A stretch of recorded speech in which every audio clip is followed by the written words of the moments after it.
Breakfast Club. Welcome, everybody, to the PT Breakfast Club. I am Tony Maritato and our lovely host, Dave Kittle. Dave, how are you doing this morning? Tony, I'm feeling great. Good morning. Good morning. I see you got your paper cup, keeping that coffee hot. I love it. Keeping it hot. Got plenty more. It's going to be a few weeks. Oh, I'm going to get feedback here. Okay, I just muted my YouTube. Man, lots of stuff going on. So I was curious, before we even get into the episode, like where people talk about your media consumption, my media consumption. One of the things that people ask me all the time is they're like, you're so productive, you're so busy, how do you get so much done? And it's funny because it must be what people perceive versus the reality. The reality is I don't feel like I do that much. To give people a perspective on my routine, day like today, I'm with you. This is the first kind of formal business thing I'm doing today. Started at 8:30. I woke up at 6:30, made lunch for my kids. They take lunch to school. Got the dogs fed. We're dog sitting my brother-in-law's dog. Had coffee with my wife, like catching up on the day. My wife then takes the boys, like gets them ready, gets all their supplies, takes them to school, does all that stuff.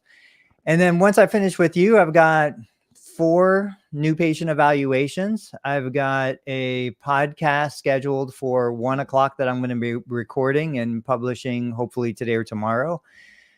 And then I'm kind of done. Like then my afternoon is open. By this evening, my wife's going to take one of the boys for a volleyball game. I'm going to take 2 of the boys for a baseball game. My oldest is going to be busy with theater stuff and volleyball. Then we have dinner and go to bed. What is a day like for you? I mean, especially now with a newborn in the house. Oh, man. I'm only seeing 2 clients right now. One is like 3 times a week, and one's been kind of like once a week. Some vertigo. So it's really, I even kind of raised my prices to kind of try to get them to say no. And they still said yes at $350 a visit. So anyway, I'm seeing a few visits. I have some of these Zoom calls with you, some of my other scheduled podcast episodes that I recorded like 3-4 weeks ago. Those are coming out. It's been a lot of just downtime with the baby and kind of learning this whole routine and organizing the overnights and the hours and the feeding and all that type of stuff. But I have to work out every day. I typically have been working out around like 6, 7, 8 p.m. And I'm fine with that because sometimes if I go hard, like my arms or my grip and all that, like my nervous system is shot. So like I'm more of a late night exerciser. I've been running a little bit. All that helps. I would strongly recommend it. And I would say that I'm trying to do a little bit more of what I believe you do with social media. And what I mean by that, Tony, is I'll do stories like on Instagram and Facebook, whatever. And I've noticed, it's not a big deal, but I've noticed that Tony Maritato never looks at my stories. Now that probably goes back into your productivity of you go on social media, you have a post or an idea or something, you post it. And I'm assuming you kind of get off. You don't lurk, you don't scroll, all of that. And that is why people think, oh my gosh, Tony, you're having all these multiple posts a day and all this. And they're putting you in their shoes of like the infinite scrolling and all that type of stuff. And that's why I think people are asking you, like, how do you have time for this and that and all that? So I've been trying to do more of that of like I'm organizing posts and content and all that, but like trying to get off those platforms. We're catching up on billing and stuff like that for the patient side. That's pretty much it. Definitely have a different sleep schedule, and that's pretty much it. Nothing too crazy, I guess.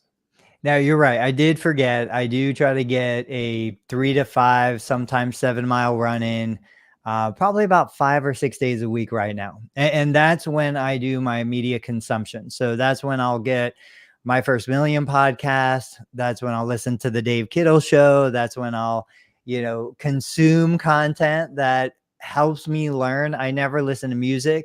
Same thing when I'm driving. I'll just get in, I'll hit play, I'll drive where I need to go. I'm consuming media that is educational. I found a couple new podcasts that I totally love. I was listening to an interview with the guy who invented Google Docs. He now works for Microsoft, and like just listening to how his brain works.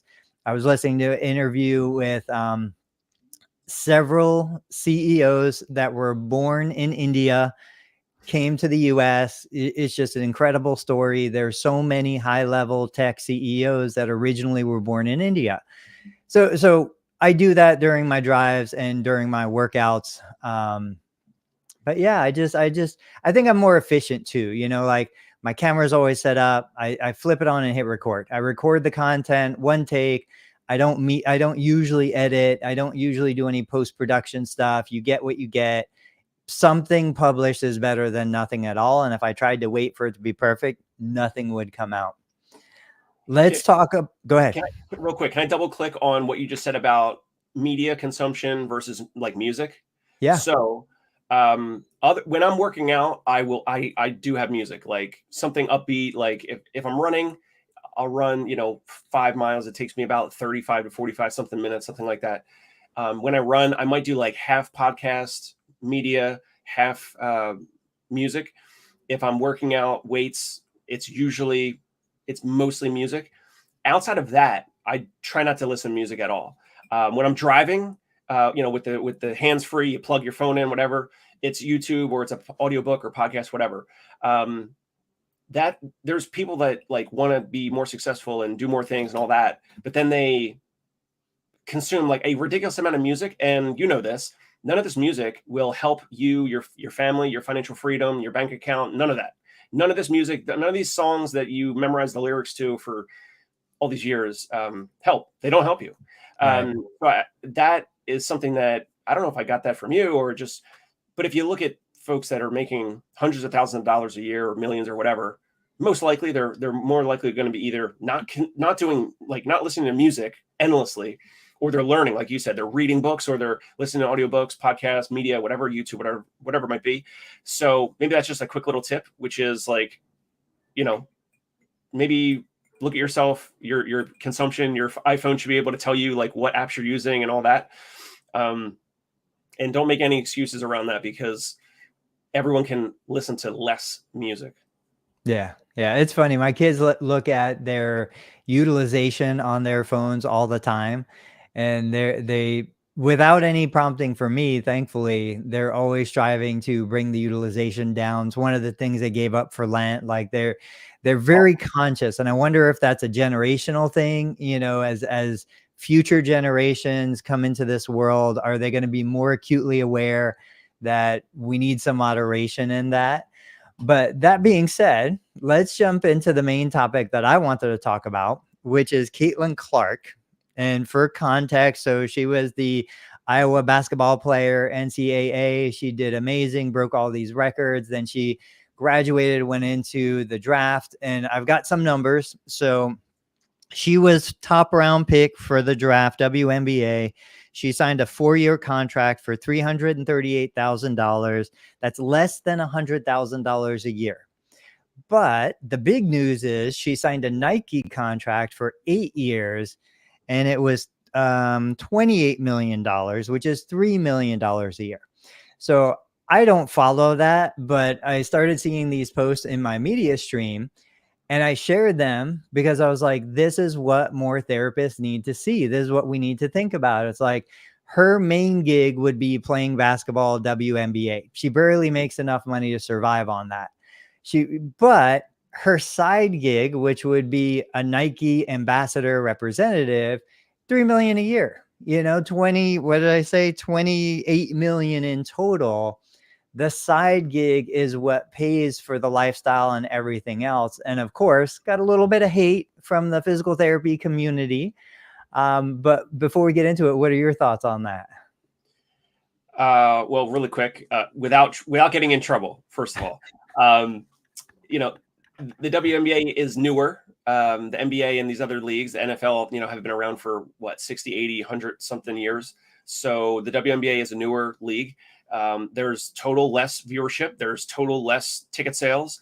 That's why the total dollar amount is less for the first overall pick for the WNBA right now, even though she's like the biggest star ever. She was on Saturday Night Live. So recently. And in terms of the numbers, I mean, you know, it is what it is. Like that is what the league is garnering in terms of ticket sales, merchandise sales, ad dollars, you know, TV rights, contracts, all that type of stuff. So that's my initial, you know, my initial thoughts on it. Obviously, we can go deeper.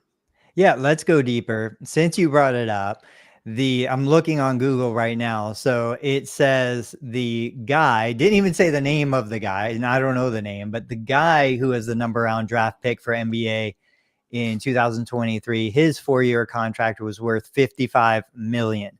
So 338,000 compared to 55 million. But like you said, the money isn't in the WNBA. And this applies to our profession. You know, one of the comments, maybe two of the comments were like, have you ever given a physical therapist an 8-figure contract? I was like, no, because I don't have a business that generates 10 figures that justifies me giving an 8-figure contract. You know, I already give as much as the business will allow me to give. It's not a personal choice. It is a business decision. If I gave an 8-figure contract, I'd have no business. So just, you know, yes, the NBA is generating billions of dollars, I would imagine. The revenue is there for it. As the WNBA improves, grows, gains popularity, gets more money into its budget, those contracts are going to go up. Yeah, 100%. So I guess the crux of this is like, how can we, I mean, you gave the analogy around Caitlin Clark's situation and physical therapy. So like, what are some initial thoughts around how, you know, therapists, like, you know, Instagram accounts, grow YouTube channel. We talked about other things like companies sending you products to do reviews, all that, but like, how could a therapist even come closer to that type of, a percentage split? Let's say, you know, they're making, I don't know, 80, 90, 100K somewhere in the US as a full-time physical therapist, but they want to make, you know, multiple hundreds of thousands of dollars or potentially even $1 million or $2 million. How could that be possible? Like you'd have to basically deliver a lot more value to the corporate, you know, the ATI, the USPH, the Select Medical, whatever. So like, I don't know, is that even possible? Or is it really around like your own practice, your own business? You have to kind of do things differently. You have to do things different, and you have to look at, okay, how have people done it already? Right. And I've shared these examples, but AthleanX, that's a YouTube channel. I don't remember the physical therapist name, but I have to imagine he's doing upwards of 10 to 20 million a year between his YouTube channel with over 1 million subscribers, maybe 10 million subscribers, product endorsements, paid memberships. He has multiple upstream services that he's selling. Then you got Bob and Brad. Again, they have to be doing at least $10 million between the channel, product endorsements, equity deals. I don't know about Ask Dr. Joe. Tone and Titan, I think, is another one. There's multiple examples. That's just from YouTube, and that's because I understand the YouTube world. But like you said, you go where the opportunity is. If I only ever want to treat sweet, wonderful, amazing little geriatrics that are living on a fixed income, I can never expect to generate a 7 or 8-figure deal. But then you look at, and this is where I've been spending a lot of my time recently, we've got associates that have moved into tech, you know, and so you look at what multiple tech companies are doing, and tech companies are getting funded. And I was doing research on Y Combinator. When they fund a company, they put 500,000 into that company, hoping that some of those companies are going to run into the hundreds of millions. One is going to run into the billions, you know, but the idea is we see this explosion. You know, I've been talking a ton about AI scribes, AI assisted documentation. We see this Hinge Health. I've been watching a bunch of the content coming out from them. If a therapist wanted that kind of deal, that's where the money is.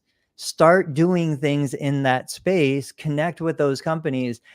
I'm shocked, and I want to hear your perspective. I'm shocked at how little the engineers and the developers in that space actually know about what we do. And they're the ones, they're brilliant, but they're generating products for what they think we want. This is where, and I talked to somebody about this just the other day. It's not published yet. I think the real value, the arbitrage here, is you've got computer engineers that are brilliant, creating products. You've got physical therapists that are brilliant delivering service. There's no one who can make the connection that can speak the physical therapy language, can talk to our genuine pain points, can understand our insecurities. That's what's going to sell. And what we're trying to do, and convey that to the engineers that are actually building the products that could solve our problems. Before I go on, what are your thoughts on that? That was a lot. Yeah. That's why, I mean, I kind of put my hat in the ring and swung the bat with my tech startup initial. And I thought I ultimately, I did not have product market fit. I had kind of like a feature or a benefit, but not like a true product that had product market fit. How would you judge product market fit? Like, what's your metric to say that you have it? I don't think there's a metric. It's like so when we had software bugs, you might have been using it at the time. I can't recall, but we had, practice owners using it, and there was so bad of software bugs that like, it was basically like not usable. And, like a bunch of owners were pausing their monthly recurring payments with us. And also then I was trying to save face, and I was like proactively reaching out to all the other owners and saying like, hey, we're going to pause your payments because like literally the app doesn't work. Like it would be like paying for, cable, and your cable doesn't work. It's just like crazy. So, it was a challenge. I kind of lost my train of thought, but like, jump back in. Give me a second. Yeah. So for me, when I'm looking at product market fit, one of the main indicators that I'm looking for is, are people like reaching out? So is it more inbound than outbound? I don't want to be convincing them why this is so amazing. I want them reaching out to me, and I literally want people offering me money. Like, look, I will pay for this. I just want this service, this product, access to this, whatever. So yeah, my bad. Product market fit, when we had the software bugs, and I was reaching out to the owners to say, hey, we're pausing your payments, all that. Then at some point it was like it was a challenge. And I was like at a crossroads. The software developer of mine, my partner, was kind of like not able to fix his own software bugs. And I was at this crossroads of like, all right, is he going to exit the company? Am I going to either have to get a new partner or spend more money out of pockets for a design and development shop to kind of like fix everything, right? So I was at this crossroads of like, do I continue to invest money in it? Or do I walk away? And I had some customers begging me to continue, but I did not have enough to truly in my gut feel. I did not have enough of these owners begging me to continue. I had some, that made it challenging. I wish it was, if it was zero, then it's like, all right, like obviously this is something that people like don't really need or whatever. But I had owners that like had it on their website, like to market it and all this stuff. So I had some customers that were begging me to continue. Product market fit would be like, if you cut off the service right now, you'd have, like, for you with your course with Learn Medicare Billing, like, let's just say if you were going to like, hey, I'm going to moonlight this course, or I'm going to get rid of it. Whatever you have access to, but like any new people, I'm stopping it today. And if you had like dozens of people today message you or email you like, hey, Tony, can you do one more cohort? I want to get in. I heard great things, and I procrastinated. I didn't do it before, but I really want to do it before you truly are done with this product or service, or in this case, your course. So you need to have it's not really an objective measure. It's like some gut feel or some percentage, maybe over 50% of your customer base. If you cut off the product or service, would they be begging you to continue? And that's kind of like what some of like the Tech World and Y Combinator and some of those kind of use a little bit around product market fit. Maybe there are some objective measures, but that's kind of like the abstract measurement of product market fit. If you cut off the product or service, do you have people, almost protesting or demanding that you continue? You find a way to continue because they love the service so much.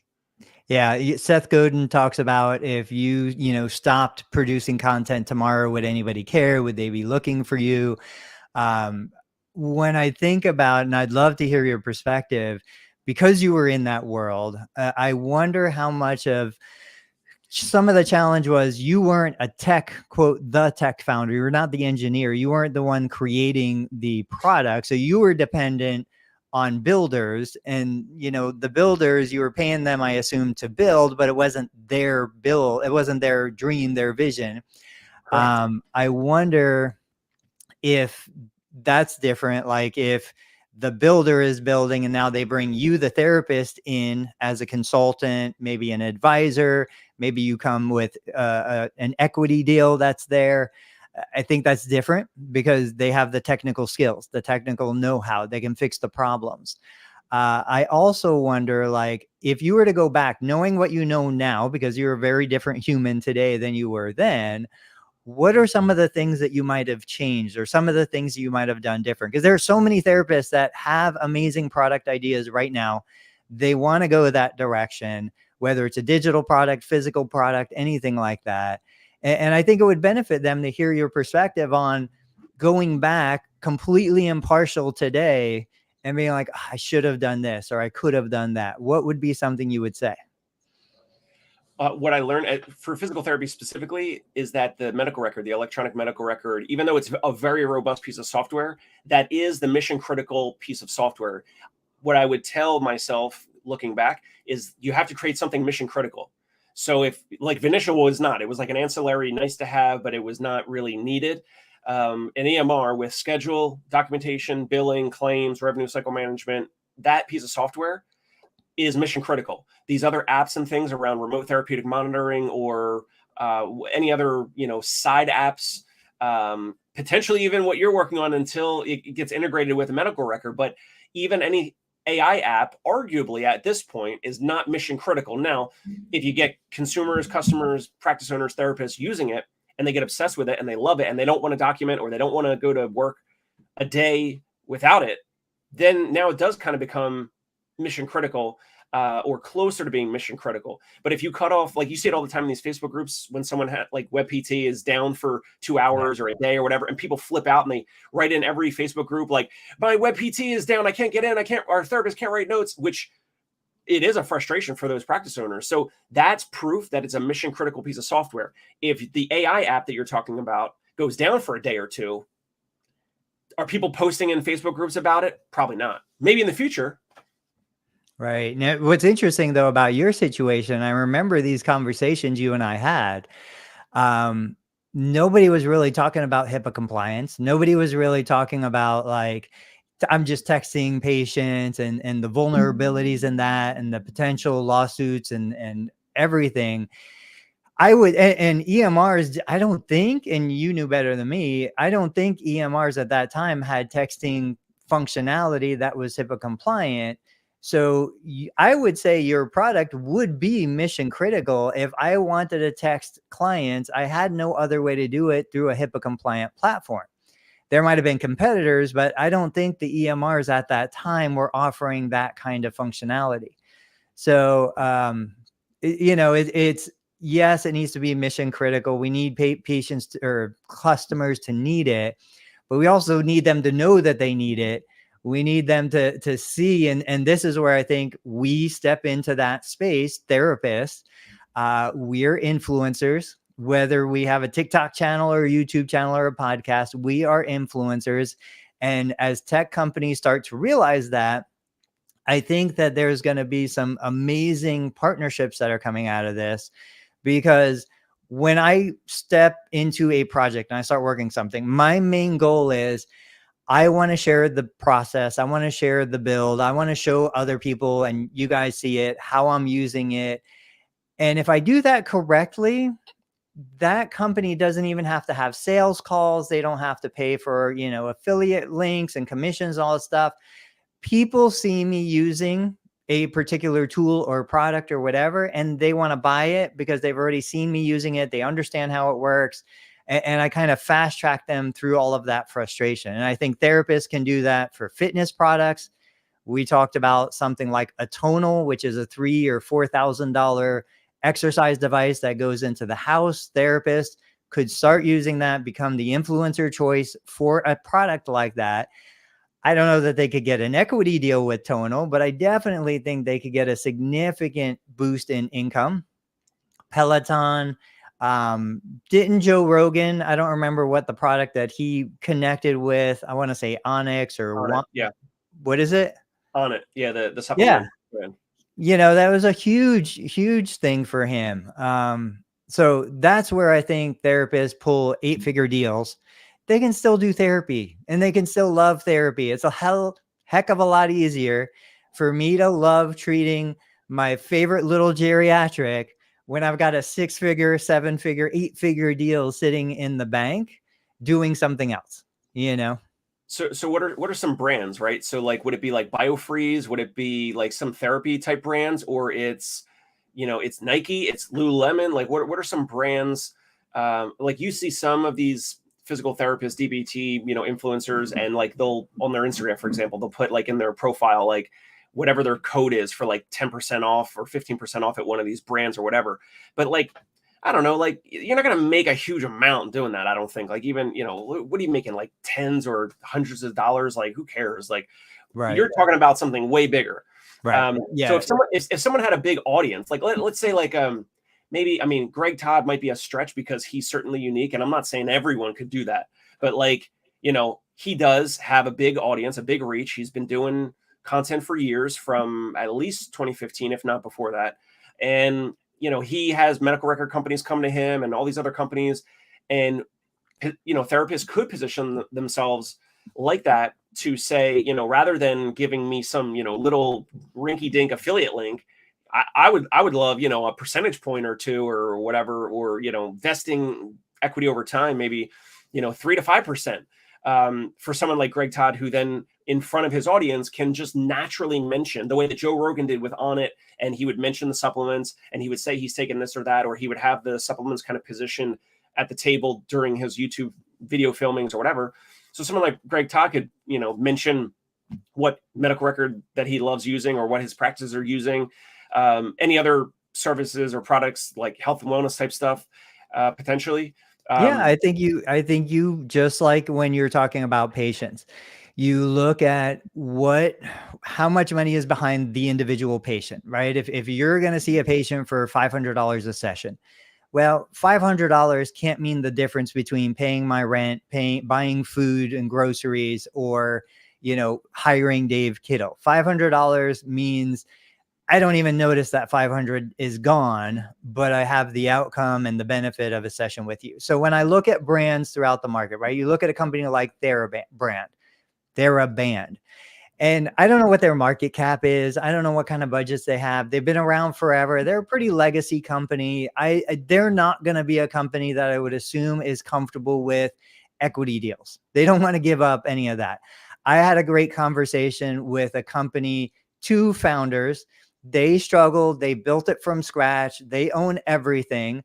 Those guys are not going to give up any equity in their company. This is their baby. It's like you telling me I can own a pinky from your son, right? It's never going to happen. But then you go to companies that have YC funding or other venture capital. These guys are just getting money like all over the place. They're going to offer, and they have, vested interest, equity, 1%, 2%. They don't even blink an eye about it because it's not something that they struggle. There's no sweat equity in it, and they already have huge budgets. So that's where I would look at that.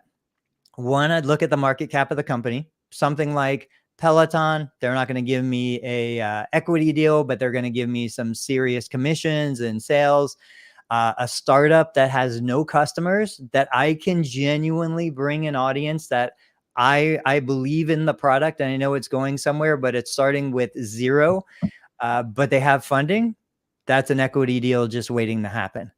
And so you have to do a little research. And I think we all want to be genuine. It has to be something you genuinely like, use, believe in. And let's say you get in early at one of these companies that offer you, 1%, 3, 5%, depending on you, your value, all that type of stuff, depending on their funding, their finances, all that. One of those companies, let's say it's the AI app or the AI company that I think you kind of mentioned you're working with, and that's all I'll say. But let's say they blow up, right? Like that could become your 8-figure thing, right? You have your current practice, but this, like the whole Caitlin Clark thing, to kind of tie it back in, like your current situation, Tony, could be the first part of Caitlin Clark's deal, which is like the WNBA salary type thing, even though you're doing very well and you have a practice and, you guys have patients and, you're busy. But if you have a few percentage points of this company, and let's say it's like the next AI app that like gets used by, every practice every medical and physical therapy and other, other therapy practices across the country, it could blow up. And then your vested interest in that could now become that 7 or 8 figure dollar amount, deal, or not even investment, your 8 figure deal over time. Yeah, I mean, how many times do we see it? I'm sure Caitlin Clark, when she was 7 and 8 years old, probably playing club basketball, was just like all the other girls. Every one of them was out. They were having fun. They were having a good time. They wanted to get better, but more they wanted to socialize with their friends. Nobody in this world could have looked at an 8-year-old Caitlin Clark and been like, "You're gonna get a $28 million deal with Nike one day." But it happened. And all the other girls, and I understand this is where the frustration, I think, for therapists comes in. All the other little girls wanted it just as much, worked just as hard, put in just as much effort. All the parents did all the same travel and all the other things, but it didn't happen for them, And so a lot of the responses I got on my original post was that this is an outlier. You can't rely on that. My thing is, if it happens once, it can happen again. And why are we so fast to say this will never happen for me, or this will never happen for you? It's happened. It is possible to happen. So I still say, if you want to be a physical therapist with longevity, you want to protect that passion for what you do, awesome. Do it by getting, these opportunities in front of you. Don't close the door. Don't think it's impossible, because it can and does happen. Yeah. Let's just review and clarify the example of what potentially we could do as therapists with the Caitlin Clark deal. So you got the, arguably the low salary, those dollars coming from the WNBA for her salary, for the 5-figure or 6-figure deal or whatever. And then you have the 8-figure deal. Like you said, the money is coming from Nike because, they're a public company. They're huge. They're a multi-billion-dollar company. They have a lot of finances. They have a lot of capital. So for physical therapists, for just to review now, we talked about your salary, or, the corporate or the private practice is paying you your salary. These other ideas or these other options are, the money's going to come from where? They're going to come from probably not the corporates, you're saying. So it's coming from these bigger companies. So it's kind of coming from a Nike equivalent of whoever would want to play in the physical therapy and healthcare space, right? Right. It's going to be from those future companies that we don't know. I mean, look, there's 100 AI scribes out there right now. All of them have similar basic structure. They're not hugely different. Some of them are more integrated to certain EMRs than others. But the reality is, nobody can pick the right one. Nobody would have said Facebook is going to, disrupt MySpace. Like, we have no idea. How many photo sharing apps were there when Instagram was started? Yet Instagram was the chosen one that grew into what it is today. So the idea is, there's a little bit of a gamble there. We're planting a lot of seeds. We're kind of figuring out where we resonate with, what's important to us. And ultimately it goes back to, the money is never as important as personal joy, satisfaction, our ethics, all of those things.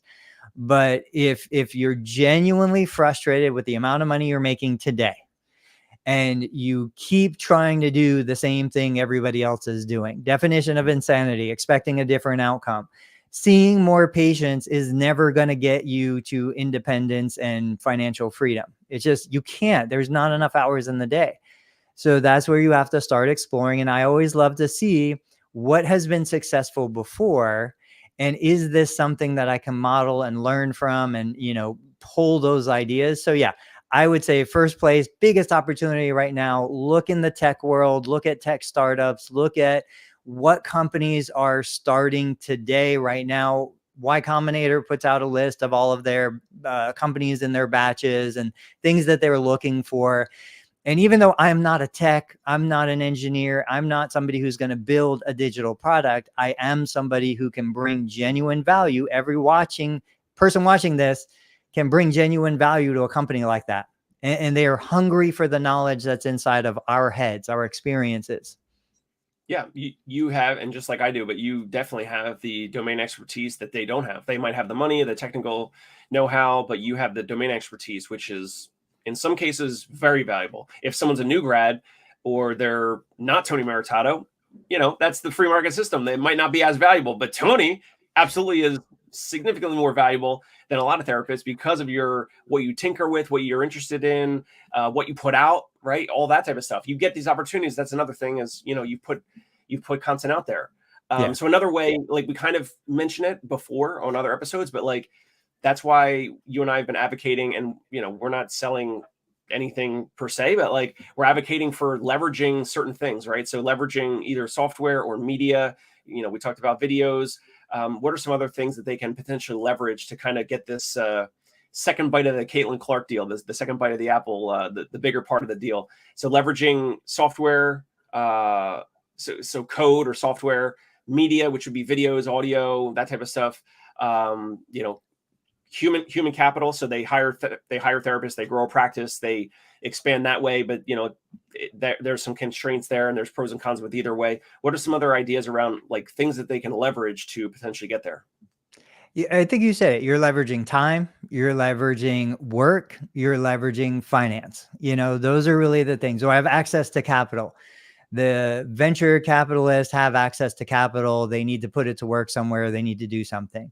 Do I have time? Am I a student? When I was a student, I had boatloads of time. So when I was a student, I was doing things to earn money because I had more time than money. I didn't have other resources.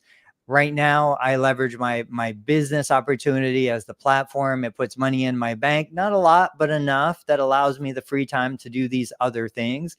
We all have a competitive advantage, even to the point where, I know we touch on some topics. We talked about women and not income inequity. But like, even in terms of heritage, nationality, like when I was in South Florida, we had individuals from Cuba, we had individuals from Haiti. Leveraging your heritage to connect with your community and to deliver a value to that specific population that is unique to their culture. I love the conversation that's happening around artificial intelligence right now, open source models, and trying to get them to match specific cultures. So you've got AI in Russia that should match the Russian culture, AI in China that should match the Chinese culture, AI in the US that should match the US culture.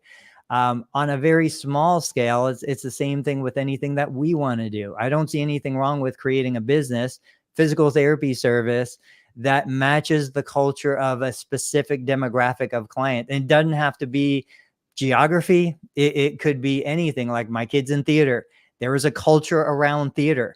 My other kids in volleyball, there's a culture around volleyball, so you find what is uniquely yours. There is no person better at being Dave Kittle than Dave Kittle. So you find that, you leverage that, you use technology to get that out there. That's where it is. Right on. Awesome. Let's talk about a YouTube channel that I found, and I don't know if you got a chance to go check it out, but when we talk about nobody can be, which one? Is it the plumber? The plumber and the baker. I want to talk about the baker real quick. The baker, yeah, about the attitude or enthusiasm. Yeah. What did you say? Yeah. It's just his personality. So just like I said, nobody could be a better Dave Kittle than Dave Kittle. This guy, Louis Gantis, his whole thing, I looked up his channel because I watch his shorts all the time. I love his shorts. They're hilarious. He's got 1.2 million subscribers. He only has 2 long form videos. Everything is short form video, 172 short form video. His channel has 817 million total views. He comes on, every single short that he does is like, I'm going to bake the hardest things possible to show people that baking is easy. But he doesn't do it from, hey, this is awesome, come join me. He does it from like belittling bakers. Bakers make such a big deal about how difficult baking is. I'm going to do it. I'm not even going to have any formal training. I'm going to show you you're full of S because baking is easy. and his attitude and his cleverness and everything is so hilarious. I would love, I mean, it stands out up from all the other baking channels. And it doesn't matter if you saw it. Did you get a chance to see any of his content?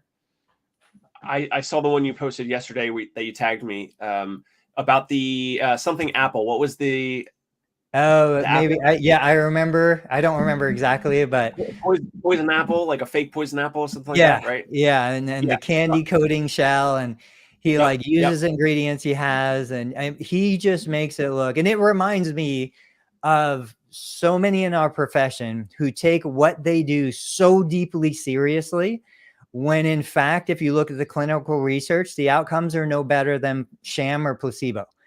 And so when I look at that, and you and I've had these conversations, I'm like, everything's sham and placebo. I can get a placebo benefit from exercise. I can get a placebo benefit from surgery. Mark Kajella just came out with a great interview where somebody was saying that there isn't even a placebo benefit to surgery. There is zero benefit to a lot of the surgeries. So I just feel like so many of us take what we do so deeply seriously. It has stopped being a science and turned into a religion. And I would love so much to see somebody come into the PT space with this kind of belligerent attitude and just knock down everybody. I don't have the research chops and the background to really know what I'm talking about, but we need an attitude adjustment. And I think somebody coming into the space like this, a student, a new grad, somebody with fresh energy, it would be amazing. It would blow up, at least within the profession. Do you think that a little bit of the joking, playfulness of Bob and Brad, they kind of do that a little bit, like they kind of like make fun of each other, right? Yeah. Yeah. They do it in a different way. And it's relatable in the way that they do it. And that's why patients love it. Yeah. Recently I posted, or I tweeted some, like I'll tweet pictures of like my therapist treating their patients. And there was one of my wife, Annie, and she was doing like, T-spine, thoracic spine mobs of a patient that obviously gave consent for the picture. And the client is on their yoga mat, like in the apartment. And so someone is, I forget, like UK or some other therapist, some physio, whatever, somewhere around the world, like said, like, manual therapy needs to be done, skin to skin, and, not over a shirt or whatever. And I'm like, dude, like the patient is not going to take her shirt off to have a picture go on social media with your bra or whatever. It's like, it's for the picture. Now, also, I said, like, I manip a lot of thoracic spines right through a t-shirt. Like, it's not that hard. And so that's part of, I think, what holds us back, and the issue and the challenge with healthcare or physical therapy is that if a new grad puts out stuff like this, they're going to get annihilated with comments, and, you're doing it wrong, and your attitude is poor, and no one's going to want to hire you or whatever. I think that's what holds a lot of folks back, whether it's in healthcare or outside of healthcare, but specifically in physical therapy. Because if you post something on Twitter, Instagram, whatever, there's some group that's saying like, where's the research?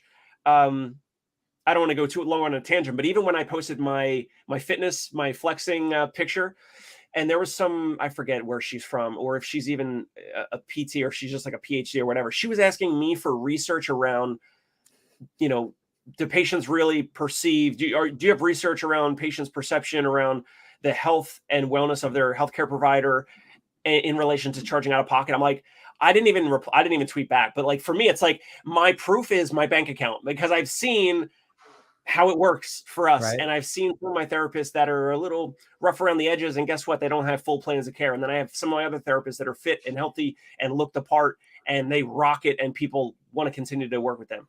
I know that's long-winded, but jump back in here, Tony. This is what makes it such an appealing opportunity. This is what makes it such low-hanging fruit, because the system is so easy to game. Their buttons are so big. Remember the staples, you push the button, that was easy. Their buttons are so incredibly big to push. And there's nothing I love more than somebody who intentionally pushes a button like that just to get somebody riled up, who is also very intelligent, knows exactly what they're doing, knows exactly why they're doing it, and very calculated. Was it Nick Huber? I think you referenced. who puts out, you know, one tweet that blows up and gets hundreds of millions of views. It's not cruelty. It's not, you're not doing something just to be inflammatory. Well, kind of, you're literally saying, look, this is absurd. We are over indexing on the dumbest stuff. Nobody cares. You care. I don't care that you care. You care about it. But the ultimate person that we should be talking about is the patient, and what gets the patient better, what makes them feel better, what's achieving their goal. I don't care if you get your feathers in a bunch, you know, and I do think there's a huge opportunity for some serious button pushing, but and like you said, it's not going to be somebody who's insecure. It's not going to be somebody who's afraid of criticism. It's going to be the person who is seeking that out and knows that every one of those comments and angry, you know, thumbs down is going to be money in the bank, and it's going to grow their personal brand. I mean, we see it. It takes. Sorry, go ahead. No, I'm done. It takes thick skin though. Like you've had some, you know, comments on. You've had some ridiculously negative comments on something very benign over the years, and for me, when I was kind of, you know, poking the bear and drumming up the hornet's nest, like I knew I was ready for that, but I also, like, I've been around the block. I have thick skin. Whatever. If a new grad is putting out stuff, you're right. They do need to have the self-awareness around, like, hey, you're going to get some negative comments. Like, you have to be prepared for it. Maybe there's a game plan around, like, exactly what you're putting out. Don't let it deflate you. Keep putting it out, that type of stuff. But yeah, they have to have the playfulness, the understanding of like what they're putting out, and knowing, like, if in this example, that's kind of interesting, Tony. Like they know that they're not a master clinician. So imagine a therapist putting out content when they know they're not a master clinician. Ooh, it could starve a lot of attention, but it could also grow their platform. And then magically, like, patients are going to reach out and say, hey, I want to work with you just because of these videos. But they're not going to be the best clinician in town. Right. So the last YouTube channel that I want to share, and today's episode kind of weaving that thread through it, is really about that personal brand, these resources that people aren't really thinking about. The guy's name is Jared Williams. It's spelled Jered. So he's a plumber. His business is in Alaska. I think we could learn a lot from analyzing and studying how service professional trades work, electricians, plumbers, any of those businesses. And so he's got an amazing YouTube channel. It's relatively new. It's growing. I love his shorts. I watch every single one of his shorts. Everything that he says resonates so deeply with me. And as you can expect, I mean, his main direction is, like, some of the things that he says is he really only wants to help or work for rich people. And it's not, you know, anything negative or against poor people. It's that when he helps somebody replace a toilet and they're on a fixed income, they generally complain about everything. Whereas when he's helping somebody who's wealthy, their time is worth more than the $600 he's charging to replace the toilet, or $800 or $1,200. And they're usually happy and they're content. And I see that in the clinic. I'm sure you see it as well. You've got individuals that, you know, put a different value on money and put a different value on time. One of the best podcasts I heard recently was a CEO from India. I can't remember what company, but he owns, or he was the CEO of Cred, one of the original founders. They've processed 20% of all credit card transactions in India. He said in India, they will fight because they have a different perception of the value of time. They could be earning hundreds of dollars an hour, but they'll still fight for a $10 discount that could take them an hour on the phone, because they don't value that hour of their time the way we do here in the US. And so I know for me, I'm always going to pay more if you save me time. I'm always going to pay more if I don't have to double check your work. Yeah, like, I'm always going to pay more for the convenience and the reliability. I am happy to pay 30, 40, 50% more if I get those things, because those things are more important than anything else. Have you seen Jared's channel? I have not. I need to check it out. Yeah, check it out. He talks about, and he reminds me a lot of you. He goes through numbers. He's like, how do you figure out your true cost? You and I have talked on this channel multiple times. therapists who have small owner operator businesses. My business, if I actually treated it like a business and less like a hobby, I'm not profitable. If I had to pay somebody to do all of the things that I inherently do, there is no chance I could run a profit, because I'd be paying somebody to do marketing in YouTube. I'd be paying for somebody to open the doors in the morning. I'd be paying somebody to hire and fire. I'd be paying somebody to do all of the order paper towels when my clinic runs low. I could not afford to do all those things. And if I went to a therapist, a straight W-2 therapist, and I said, hey, I want to hire you as a physical therapist, I'm going to pay you $95,000 a year. Oh, and you're also going to do all of these other things that I, as the therapist / business owner, do, they would never do it, because it's like a $500,000 a year job. It's not a $100,000 a year job. But Jared Williams, check out his channel. Amazing content, great business ideas. Do you have anything you wanted to share before we wrap up? I like the Caitlin Clark post. I'm glad that you shared that and we brought that on and riffed on that. I think that there's a ton of opportunities. And I think, again, tying that back in with what you're just saying around, if you hired out all those roles and responsibilities, like, let's just say you had a great, A player for those roles. Like, let's say in the next week or two, you're interviewing folks and you hire out all those types of folks to fill those roles. You're saying you would not be profitable. So you would need more cash on the back end to cover those salaries. Is that kind of what you're saying? Kind of. Basically what it means, and the way I look at it is, I would need more scale, right? I would need more size. Like when we were at our biggest, we were at 5 clinic locations. When I had 5 clinics generating revenue, I had enough revenue to pay somebody to do marketing, to pay somebody to do, ordering and accounts receivable, to pay a biller in-house, to do all of the things that need to be done for the business. And I had 3 Florida locations that genuinely ran independent of me. I was not doing those daily activities. So that at that size, we had enough revenue to make that happen.